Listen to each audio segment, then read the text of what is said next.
Thank you all for making time in your day to join this discussion. I am so excited. I think this is with no diminishment or disregard to our other speakers who have been absolutely fabulous. I couldn't be more excited to introduce this speaker today, Miss Joy Donnell. She comes to us, and this is our last and final. I know it's sad to hear, but it's our last session for this series this go around. This is for the fall series, but we're looking very forward to beginning again in our next iteration. But to introduce today's speaker, I'm welcoming Joy Donnell. She is a producer, writer, and speaker focused on the psychospiritual power of storytelling. Her work is featured in Grist, HuffPost, and BuzzFeed. She is co-founder of CIME, the Center for Intersectional Media and Entertainment, which crafts strategies for restorative narratives. Joy's first book, Beyond the Brand, explores personal branding through the lens of personal development. And we just invite you to pay very close attention to the words, to the sentiments, to the heart that's being shared today. Without further ado, that was a very abbreviated version of her biography. But without further ado, I do want to hand over our time to our speaker, our guest, a friend, and an absolute joy and pleasure to be around Joy Donnell. Oh, thank you for that, Amber. And I am so thrilled and honored to be sharing space with you all today because this conversation is so much of where my heart is. So I just can't wait to get into this with y'all. And as we're talking, feel free to drop questions into the chat. I'm going to go through everything, and then we're going to go through questions at the end. But if something is popping up for you, a particular thing, go ahead and notate that. Feel free to be interactive. I'm also like a grilled cheese today, so feel free to energize as you can. I'm going to do my best to energize you all back. Today we're going to talk about that storytelling, branding, content that is going to actually create engagement, but not just engagement, actually build your community the way that you want to build your community. And instead of really thinking about, ooh, like I'm going to grow these followers, we're going to take a mindset of actually building a village, something that is more heart led. And when you tap into that village building mentality, it actually reshapes how you go about doing that engagement and conversion and retention, the way that you communicate with people. So, this is where my heart is because all of my work is about storytelling that helps us be whole. And I think we have a birthright to wholeness. I wrote Beyond Brand, as Amber told you. It's a real book, it's a book, okay? And on the back, it says, you're human. You deserve to become more than a brand. Live your legacy. Because I noticed that no one was asking people how they felt about the pressure to be branded, to put out all this content, to constantly be on. So I wanted to pull that back and shift the narrative. And then I didn't stop there with Beyond Brand. I put together See Me. We pronounced CIME, See Me, because we were like, that's cute. It's about being seen and representation, you know. And all of that is about narrative change. And we do that with clients such as If Then, which is a grant maker devoted to promoting women in STEM in the way that the next generation could actually see themselves in whatever body they occupy as a scientist. And the actual narrative change that we did was based on this is what a scientist looks like. Because if you talk to kids 60 years ago and you ask them to draw a scientist, that dude was going to look like Albert Einstein. But now we have been putting together things like we've got 125 women and memorialized them as statues, and it was showcased at the Smithsonian, and it toured around the United States. We created a collection valued at $20 million of video interviews and bios that is interactive, and now it's housed at the Museum of Science. There is a show on Saturday mornings called Mission Unstoppable. It's the only STEM related show in the mornings on TV that showcases women in STEM. And we also are putting together a TV and film slate with Hello Sunshine. That right there, we've got the data. We talked to those kids, 68% of them that watch just Mission Unstoppable are more inclined to think about pursuing a career in STEM. So I know for a fact what happens when you don't just try to pluck from your community, but you actually give them what they need to know that they are seen and heard and supported. It makes a difference. And now you ask kids to draw a scientist, they're prone to draw anybody in any body. And sometimes they're even drawing their own moms, right?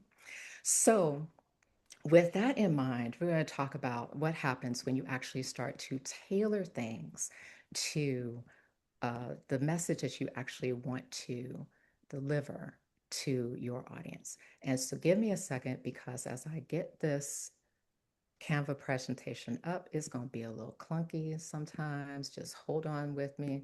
Don't go anywhere. We're going to get to it. Okay. And so I took a page from the kids, y'all, like it's giving village. Okay.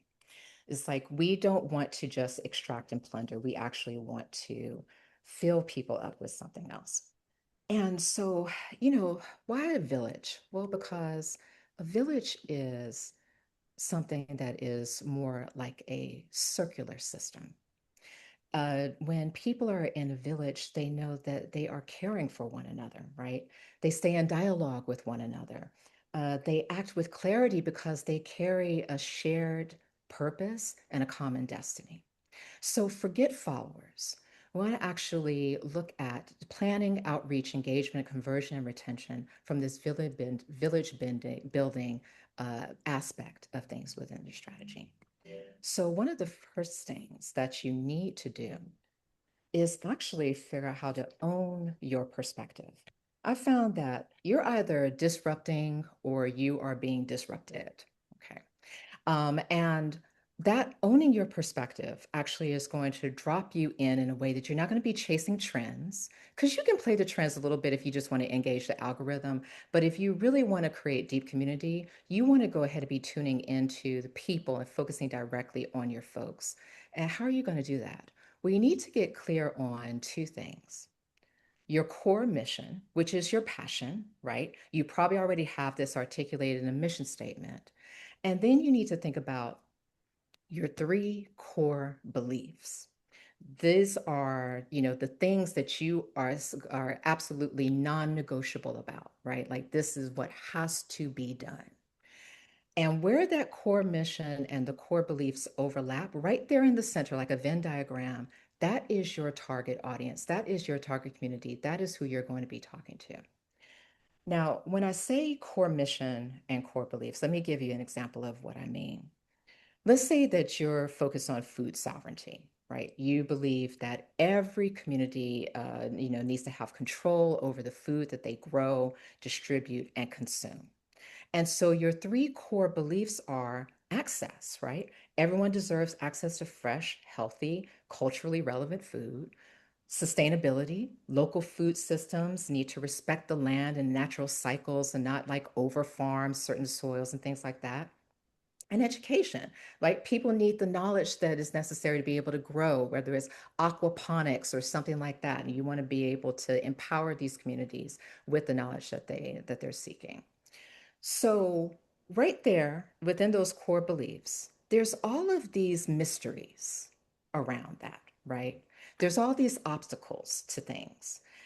How is the access being blocked for people? Are they in food deserts? Are there policy barriers? How is sustainability and lack of sustainability possibly hindering the way that people want to grow things locally, community based? What are the education gaps within things? So, right there with the core mission and the core beliefs and that part in the center, if you start to demystify those obstacles for your community, that is going to be the exact messaging that they seek.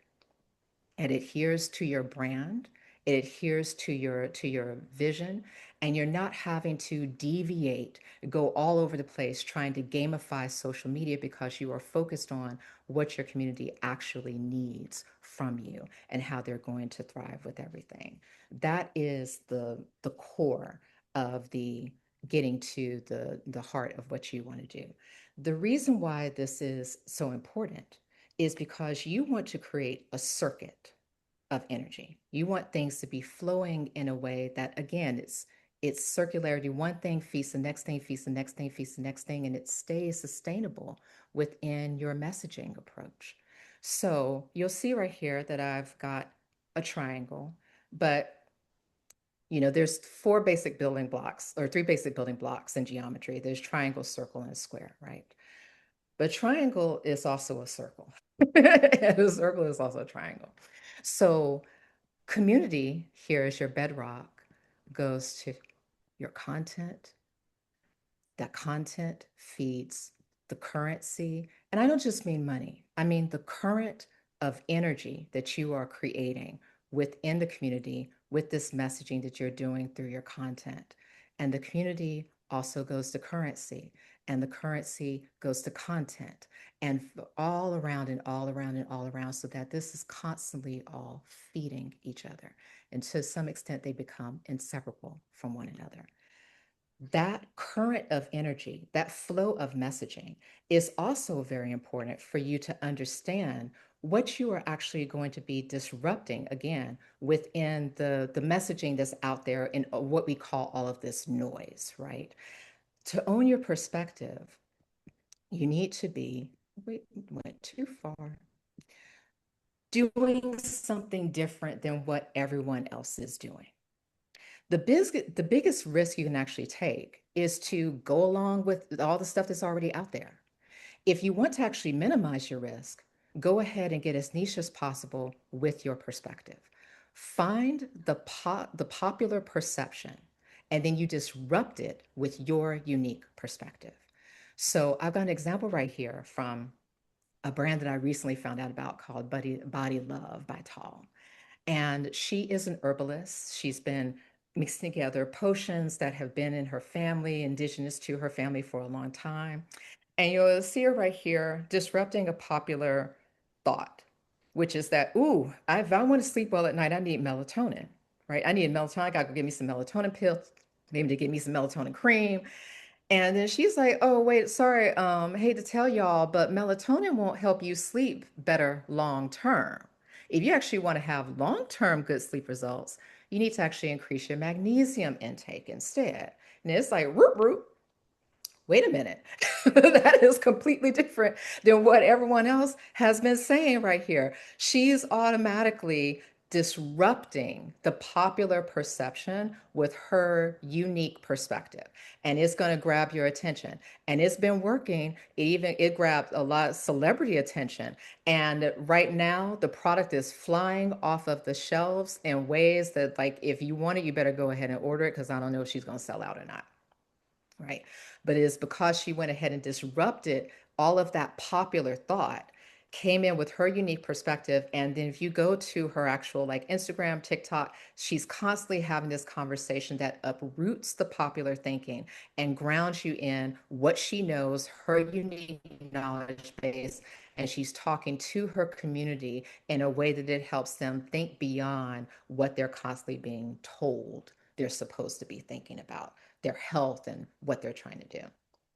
So again, like, this is very important for you to be able to get to that unique perspective and disrupt that perception, because it's also going to help you think beyond some things that go on a lot of times within your community. There's three layers of community truth. There is the surface truth of what people say they need. Then there's the substance truth, which is usually the set of barriers that they're trying to navigate. And then there's the spirit truth, which is the future that they want to actually build for themselves, right? So, in this, like, particular scenario, that surface truth is, oh, I just need to, like, I need more energy. I need to get my energy together. But that substance truth is, you're tired, you're malnourished in ways, you're not filled up the way that you need to. What is it that you can actually do to go ahead and fill yourself back up? And that spirit truth is, you want a future where you're having good sleep at night. Okay. You want a future where you're waking up in the morning energized and being able to look forward to your day, right? And that's why with this particular Body Love, by Tall, coming in and saying, look, like, you're taking that melatonin is not going to give you the long-term results you actually need for your optimal health. Let me guide you toward a different solution. That is, that right there is that current of energy that you want to keep feeding, that's going to go into the content, that's going to feed the currency, whether it's money, mutual aid, in-kind donations, word of mouth, everything else. And it's going to come right back around to community and keep looping in that beautiful way. I don't know why I keep skipping that slide. Okay. So one of the reasons why I talk about this way is because the stories you know best are the ones that got the most funding. Money and word of mouth is the actual energy that drives a story, and stories have an economy. If you start to think about the economy that you are building with the story that you are telling, I think it gives you a completely different swagger to how you go about putting together that messaging and distributing that messaging from your heart to the community that you want to build. You have to fund the story. The story needs to have resources in order to be able to connect the way that you want it to connect. And this is why it's so important to not misread the real motivations of your community, because they're going to give that word of mouth, and they're going to probably give that money that you need to be able to keep funding the storytelling, the narrative change that you want to do, and the impact work that you want to do with everything. So now, okay. Actually, I'm gonna leave this slide up for a minute and talk about things for a second. So, when I say that you want to be able to, like I said, disrupt that perspective and get that story out there in a different way, you also want to be paying attention to how you're putting these assets together and how the community is coming back to you with things. So, start to think about every single touch point that you have with your community when you post is a possibility for conversation, whether they are actually posting comments and you're having them engaged in that way, whether you are seeing them reshare into their stories, whether they're hitting you up in DMs. Every single touch point is a way for you to be engaging with people. This is part of your distribution of the message, is seeing how the messaging is coming back to you and what people are saying. So you, as you are doing this, like I said, you don't want to just be posting up things, inspiring people, getting them to like and engage, and then using that extracted inspiration as a metric. Okay. You want to actually build bigger than that, build beyond that, and get into real engagement that helps them know that they are being seen, they are being heard, and you're amplifying their concerns. So, you have some platforms where you can like pin comments, right? I would say go into the comments and actually screenshot them where you can.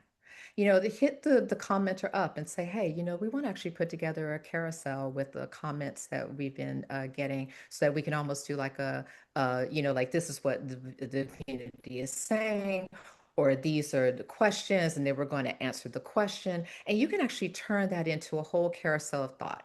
If you're a founder, you can start with a comment and be like, someone asked this. And you can go into a whole conversation face to camera about, like, this is what we know about it. This is how we've been doing this and navigating it and everything else.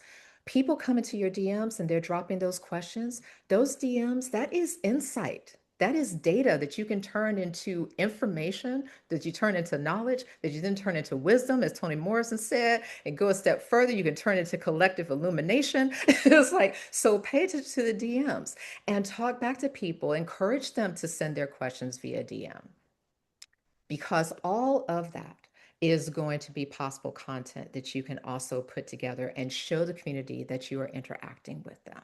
Okay, that you are paying attention.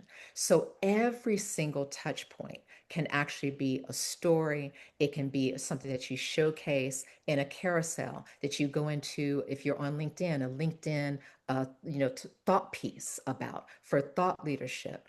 Go ahead and take that community interaction as a touch point that you use to show even deeper how you are committed to the thing, that core mission, and you are demystifying all the obstacles that come with those three core beliefs. So, you've been looking at this slide for a minute. This is something that if you know me well, I've been known for saying this in a lot of meetings. Is content without distribution is just silence. Okay. Because content, yes, king, but distribution is queen, honey. And if you actually want to be able to further things get out there, you want to use this storytelling as communal navigation. Okay. Because the more communal navigation that you do, the better insight that you get about who is part of your community and the better metrics that you get. Because the more you know about your community, the better you are able to segment what's going on with them. And you don't have to use what you've been taught to use about segmentation with like age, right? Race, location, things like that. You can actually get more qualitative in your segmentation. Oh, we know that 25% of our community is actually concerned about X, Y, Z because we have been talking to them in the comments. We have been paying attention to the DMs. We have been encouraging them to communicate with us and interact with us. We have been doing surveys. We've been doing talkbacks, then Zooms, town halls, everything else to go ahead and get that feedback from them directly.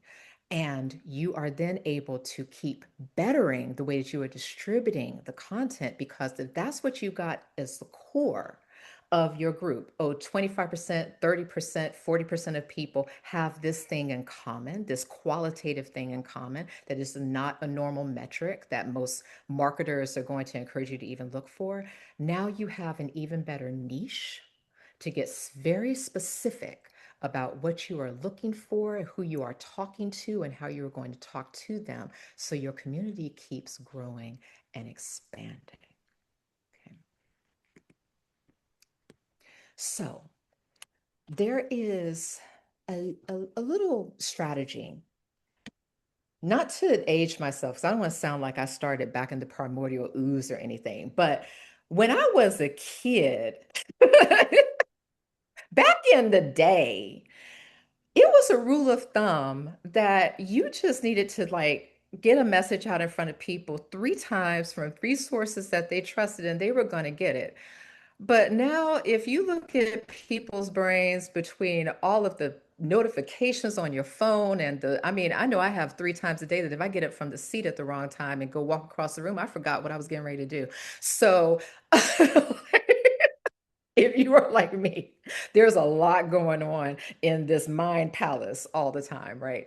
So that rule of three, that has actually expanded now to 7, 11, 4, which is that you are looking to actually engage with people for 7 hours with 11 touch points across at least 4 platforms. Now, I don't want you, you don't, this does not have to be a hard and fast rule because I know some of you are like, oh my goodness, we have a team of 4 people and how are we going to find 7 hours being engaging with people? It's more about the type of content that you're putting out, right? So you want to have 7-ish hours of engagement for people, 11 touch points of that type of engagement, video, right? Podcasts, the carousels, static images, audio, things like that. Those are all those different types of touch points across 4 platforms in order to be able to really break through the noise. Okay. I hate using that phrase to break through the noise because that's not our real goal. Really resonate with people. Okay. But as I say that too, I also want you to keep in mind that the energy obeys the laws of the form it takes. So you need to understand how it shifts so that you actually know how to navigate its circularity, right? On each of the platforms, there is a different way to go about talking to people. There are different rules of engagement. There are different levels of expectation that people have. And it's best for you to take a minute. You don't have to be on every single platform, but pick a few where you think your audience is best located, the community, the village that you're building is best located, and you are best able to communicate with them the way that is most natural to you communicating where you're not feeling pressured so much to create content, you're more documenting what you do and talking through how you go about doing it, how you think and feel. And you can start to do that by understanding how each of those platforms operate. I'm not going to talk about this a lot because there's so many platforms. So I'm just going to drop into four major ones so that you can understand what I'm saying. So Instagram is a breaking news platform. You get that, you understand the concept of breaking news. It's like, oh, this is happening right now, right? It's breaking news oriented, which is why things pop the way that they do on Instagram, but it's also visually driven. It is not word driven like Twitter, which I still call it Twitter, and I will always call it Twitter. It's not like Twitter.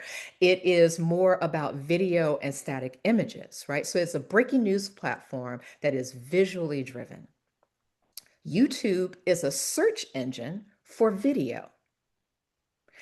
You might think that it's just a video platform. It is not. It is actually the most resourced, most utilized search engine in the United States, possibly the world. I have to check to see if the Chinese one is actually the most used, but it is a highly used search engine that happens to pop up video when you go searching for it. So it is the library Dewey Decimal System for video.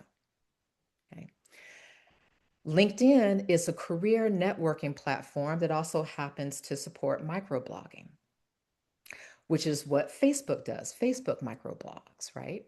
So this is a microblogging platform that actually seems to be a career networking oriented platform. TikTok is a short form discovery platform, right? That thrives on trends and sound and rapid engaging visual storytelling. So, as you start to understand, like take a moment to look at the platform and understand, what does it do? How does it do it? How does the energy shift and move? Does that current of energy feel like it is aligned with the way that you all flow as an organization? If it is not, you don't have to be on it. You can be where you are going to thrive.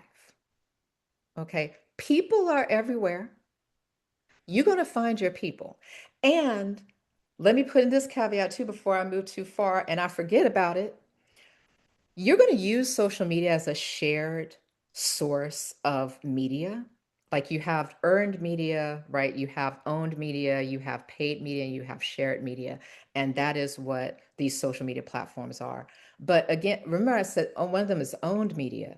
You don't own the social media platform unless one of y'all do. And if you do, hit up your girl. And I would love to talk to you more. But if you don't own the social media platform, then you should not build on the social media platform in a way that if your account got deleted or corrupted in some sort of way tomorrow, you would not be able to connect with your community.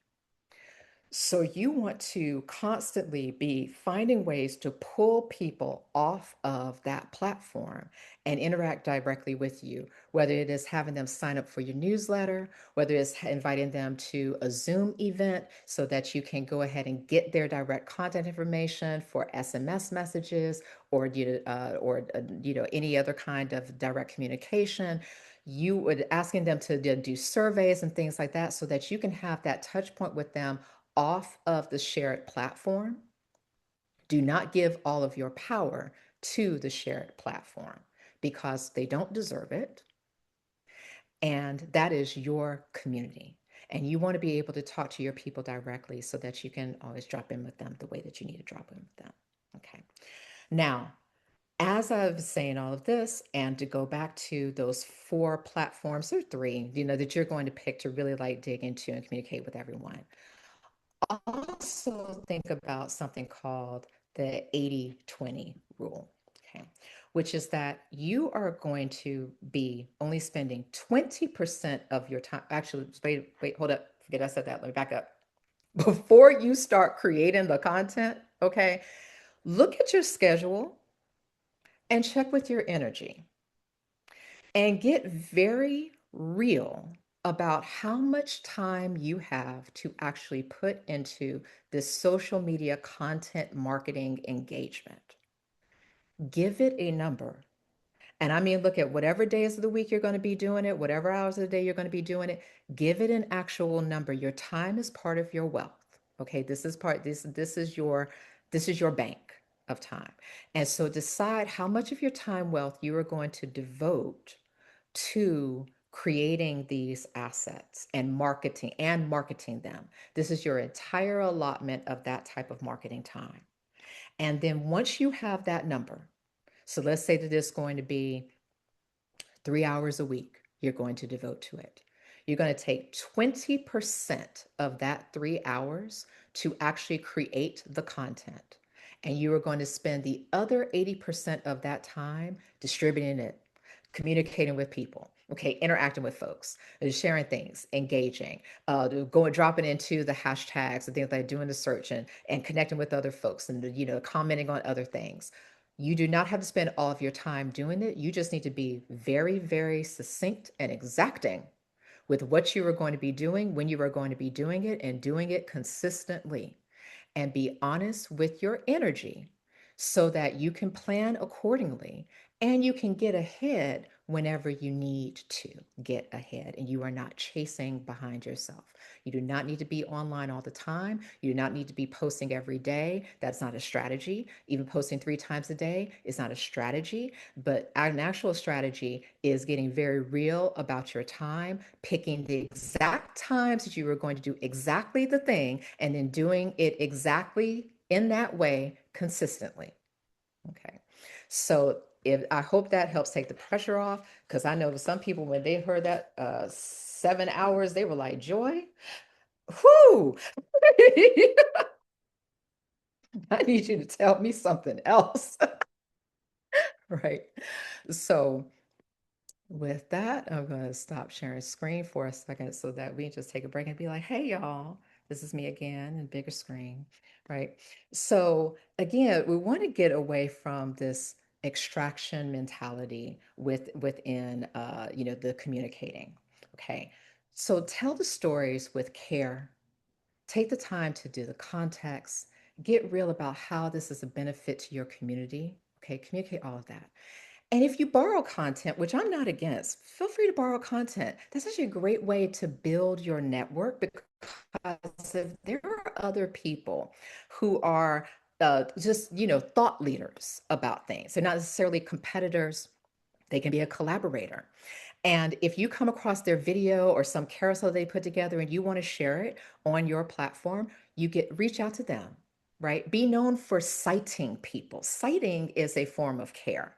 Okay. Be known for quoting people. If you're using something in a carousel, tag them. Get permission from them first before you go posting it when you can. And then ask them to actually collaborate with you. Now you're getting even more distribution, right? Instagram is a platform, for example, that allows you to do that. You can go ahead and it could be posting it, and you can have 4 or 5 different collaborators. Actually, I see some people do like 12. That's a lot, but like, you can have a ton of collaborators on that post, and that is giving you more distribution. But it's also showing that you cite your sources, you are not extracting, and as your community starts to communicate with you and you're going to be amplifying the communication that they're sharing with you, you are not an extractive space. You are a safe space to think, to crowdsource, to dream build together. Okay, that is the vibe that we're going for. So if you just want to have yourself a quick little like village mirror test, okay, like as your content is actually allowing people to be seeing themselves accurately. You ask, does it honor their lived experience? Does it reflect their aspirations?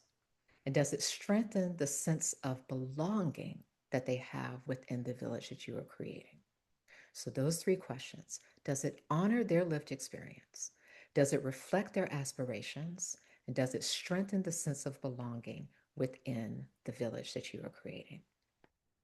Any content that doesn't pass that mirror check, you can just go ahead and just move that on to the side. Okay. Um, and as we know, if you ever want to have the harm check, just be like, okay, look, like, do we need to ask some questions about what we're going to, post? Is it landing the way that we want it to? Well, then you can ask 3 other questions. Who benefits? Who is centered? And who might feel harmed?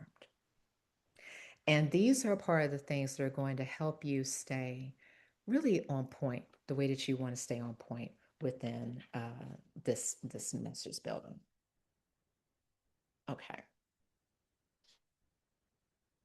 So I've talked a lot about the storytelling, and I kind of skipped over what is a brand? What is really a brand? I'm gonna take a minute. I'm gonna go deep into this because again, like y'all gonna get this book, and it talks a lot about what a brand is. But I'm gonna give you a definition that you will not typically hear about what a brand is. A brand is a public image that is a physical entity. Period. Everything has a public image. You exist in the third dimension, you have a public image. Is that public image physical? If it is, that is what makes it a brand. Okay. Branding was perfected, did not start with empire, but it was perfected through empire. Some of the best brands in the world are imperial brands. Public relations serves brand storytelling and keeps that brand fiscal, as does advertising and marketing. And if you do it all the right way, word of mouth becomes the real current of energy that does all of that. So, I took that time to talk about what branding is because not, I don't, I'm not encouraging you to be extractive. This is a shift in that conversation. I want you to think about your branding from the sense of what is the cultural legacy that you wish to leave? If you are basing it upon the gift that you want to imbue while you live and after you are no longer here, you can actually build a brand around that that is not following the footsteps of what has led us to being able to even know that branding is a thing. And once you have that at your heart, and again, you're clear with your core mission and you've got those three core beliefs, and you're starting to understand like how you're going to map this content, what your community is looking for from you, how you want to communicate, you need to also be clear about how your brand sounds when you are talking. So, the thing about brands is, we're people and we're kind of biased toward, we like people, we like folks. And brands are inanimate things that need to be imbued with humanness so that they seem like people. And we know this as, from neuromarketing background. So the way that you go about doing this is you need to actually take a moment and figure out how does your brand sound? Is it very like simple? Like is it, best friend? Does it kiki? Is it more, reserved, a little bit more like, like we'll see who all gonna be there, like is it more discerning in that way? And there's a really great way that you can figure out how your brand sounds. So if you want to personify your brand, figure out how your brand says good morning. Does it come on like, hey y'all, oh my goodness, okay, like I need my coffee. What is your brand? Does it say grand rising? Okay, how does your brand say good morning? How does it share helpful news? What does it sound like when it's got a juicy little thing? When it wants everybody to lean in, 'cause it's like, oh girl, I need to tell you, did you see the thing? How does it communicate to people so that they lean in so they can get the juicy tidbit, right? How does it sound when it's offering something special? And you can actually map that out. So, like, go into your storytelling, figure out how that actually sounds to you. You get how that sounds to you. Oh, you're cooking with fire. Now you know exactly what your brand is doing. Okay, so with that, I'm going to attempt to share my screen again because I want to, give you all a little something. Ooh, ooh, ooh. Did I go too far again? No, I didn't. Okay. I want to give you all something to think about too as you are planning for this season. We know that like Giving Tuesday is coming up, right? And a lot of times, again, we're behind. Okay, no, like, oh my goodness, like what are we doing? What are we thinking through? How are we gonna go about doing it? So you can put together like a little strategy for yourself. And I'm going to give you one example of a Giving Tuesday strategy so that you can do. We'll call this ritual of thanks. Okay, so this is a micro campaign that you can put together on your social media. And you kind of use Giving Tuesday to create a ritualized moment of acknowledgement and reciprocity within the community. Okay, so the execution is pretty simple. Create 3 to 5 short thank you posts that spotlight volunteers that inspire you, community leaders. Maybe it's like I'll just give you an example. We were talking about like the caregivers or parents who are active. And you encourage those community members to tag someone who has supported them or the village that you are creating, right? We've done this with If Then, we call it STEM tag. So we'll literally be like, hey, is there a woman in STEM that is inspiring you? Tag her, right? Let's amplify each other. And it really becomes literally a game of tag on social media that you're playing, right? The hashtags that you're using are going all over the place. The visuals, people are sharing it to their stories. They're jumping platforms with it, even. Sometimes you'll find that they go to a platform that you're not even engaging on, but there's a whole thing going on. And it also creates synchronicity. And synchronicity is, I think, you don't have to be with each other to have synchronicity, but synchronicity actually has brainwave patterns matching with people. It increases oxytocin as opposed to dopamine. And it's just an amazing way to create more bonding and show that everybody is elevated. And after you get done with that, you can put that together as a case study. That can be things that you are able to go to potential donors about and show them how engaged your community is.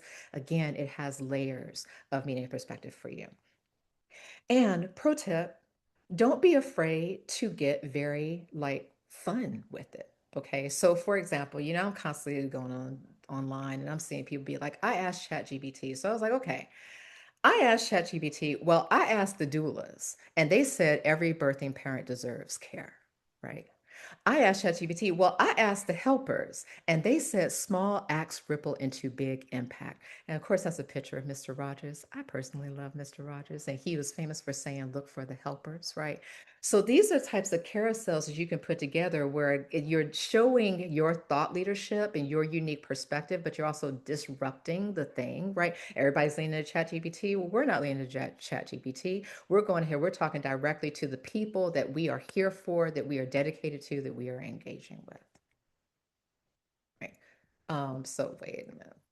That's still where you can find me, but y'all are gonna get these slides, so I'm not gonna keep that up. Don't worry about that. The last thing that I'm going to say is that you can put this together in about 30 days. Okay, so we're gonna do a 30-day village content plan. So the quick build is gonna be choose one community yearning that your people are having. What is that thing, that obstacle that they are having trouble getting past, right? Then identify one of those community archetypes that speaks directly to demystifying that thing. And then select 3 content lanes that you are going to use to go ahead and roll this out, and choose your frequency, stick to it consistently.